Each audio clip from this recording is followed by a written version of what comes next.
Hi guys, and welcome to my channel, or welcome back if you've been here before. So as you might have been able to tell from the thumbnail or the title of today's video, this one is going to be all about the Louis Vuitton 6-ring key holder. Mine is in the monogram canvas. I did film a unboxing, review and first impression video back when I purchased it, which is almost 1.5 years ago, I want to say. Yeah, I'm gonna link to that in the description box below in case you're interested. But after 1.5 years of basically daily wear, I thought it was about time that I shared my experience when it comes to wear and tear, and to give you an idea of what you can expect in case you're currently thinking about buying a 6-ring key holder. Maybe you're still on the fence and you've heard about quality issues increasingly happening when it comes to Louis Vuitton. So the roadmap of today's video is basically me going through the aspects of wear and tear that I've noticed on my 6-ring key holder, and I'll try to insert close-up videos so you get a better visual of what I'm talking about, and then you can make up your mind about whether that's something you'd be able to live with, or that would basically be a no-go because maybe you're super keen on keeping your items as pristine looking as possible. So before I ramble on any further, let's get into the video. But first, hi, my name is Leslie. Thank you so much for clicking on this video. In case this is your first time watching, welcome. And if you're a returning subscriber, welcome back. I appreciate you. On my channel, I talk about luxury and shopping, but in a mindful and sustainable way. I share shopping vlogs, reviews, comparison videos, what's in my bag, hauls if I happen to purchase something. And yeah, if that sounds like your thing, I would love to have you back. I upload every Wednesday. Please subscribe and thumb up this video if you enjoy it. And now let's get into the wear and tear update on my 6-ring key holder.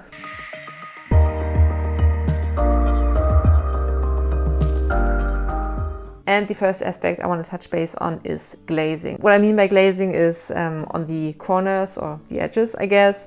You have this like rubbery material that finishes off the edges so the canvas doesn't fray or anything like that. And if you're somewhat into luxury items and you know your Louis Vuitton stuff, you'll know that Louis Vuitton did have its fair share when it comes to glazing issues. That might include melting, especially with the pochette métis, or like cracking of the glazing. So yeah, quite unfortunate, but nothing new in particular. And compared to those issues, I'd say what I've experienced in terms of some glazing issues is still pretty minute, and it doesn't really bother me that much. But yeah, I'm going to show you in the close-up pics right now. When you look at the corners or the edges, in particular the rounded bits, you might be able to tell that the glazing has partially detached or kind of lifted from the key holder itself. And on 2 of the corners, it also looks like a tiny portion of the glazing is actually missing. Maybe it has chipped off, I don't know. And for comparison, out of the 4 corners, only 1 looks the way it's supposed to look without it being detached or kind of lifted. Again, I'll insert photos, so I hope you'll be able to see it. Maybe just press the pause button and zoom in. But yeah, as I said, to be honest, it doesn't really bother me that much because I bought this key holder to be used as an everyday item, so I knew that it wouldn't stay pristine for long. But still, I thought it was worth sharing. Maybe you're a little more particular in terms of keeping your items looking as new as possible, or you have some I guess deep-rooted PTSD from some issues that you might have had in terms of glazing on a Louis Vuitton handbag, for example. So yeah, that's my experience when it comes to the glazing. Nothing major, but I'd be super interested if you own the 6 key holder, or the 4 key holder for that matter. Is that something you've experienced too, with this like lifting on the edges? I'd be super interested to hear from you. Moving right along to the second wear and tear aspect, and that is also something really common, and again, nothing major, nothing that really bothers me. But if you take a closer look, the button right here is pretty scratched up, and apart from the scratches, there are also tiny dots. Again, close-up videos will be on the screen. I mean, it's inevitable that any kind of hardware that comes in contact with the items in your handbags, but also like the door frame when you open the door, close the door, it's prone to happening. And I definitely feel like I did make the right decision to go with this kind of 6-ring key holder and not the one where the interior would be fuchsia or rose ballerine, because in that case the button is also covered in kind of a rubbery material, and that is supposed to be wearing off super quickly. And obviously you can take it into Louis Vuitton and they will replace it or repair it. I don't know if they will charge you for it, but yeah, I'd much rather have some scratches on the button than a button where you see parts of the covering still on it and other parts where the metal below the fuchsia covers kind of showing through. And I was prepared mentally to experience some kind of scratches on the hardware. Next off is an aspect that you might have been able to pick up on in the previous close-ups, and that is, maybe if I hold it that way, these parts of the flap kind of bend outwards. I don't know what the reason for that is. I don't really overstuff my key holder. I mean, I do have 6 keys in there, but that's the capacity that Louis Vuitton deemed appropriate for that key holder because it's a 6-ring key holder. I don't know. I mean, again, something that doesn't really bother me, but it doesn't look as nice as it looked when I first purchased it. So yeah. And lastly, let's take a quick look at the interior of the key holder. I removed my keys for the purposes of the close-ups just to give you a better visual of the state of the interior. And I gotta say, I'm pretty impressed actually. I do have 2 pretty sharp keys and I'm impressed that there are no indentations or like scratches on the inside.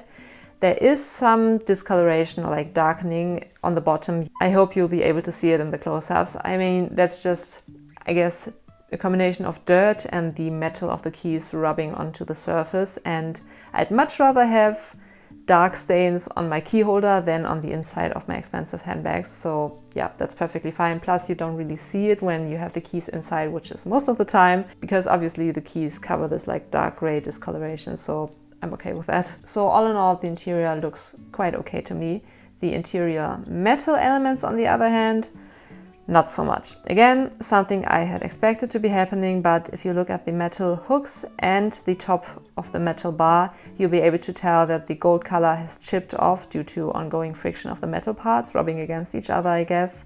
So what you're left with is kind of this two-tone effect, unwanted two-tone effect, because where the gold top layer has chipped off, the dark gray, natural metal color shows through. I mean, it's not the prettiest look, especially on top of the bar where you have the Louis Vuitton engraving, because, well, it kind of looks dirty. But, and I know I'm repeating myself here, for me at least, this is an item that is meant to be used. It's mainly a tool to keep your keys organized and to protect the interior of your expensive bags from getting scratched. So at the end of the day, I'd much rather have signs of wear and tear on my key pouch than on the interior of my handbags. And if you're on the fence about buying a key pouch and you're kind of like, oh my god, that's a lot of wear and tear for 1.5 years of daily use, maybe take a step back and be like, what is the intention of me wanting to purchase this item? Is it for flat lays on Instagram and like beautiful photos and monogram Mondays or whatever you call that?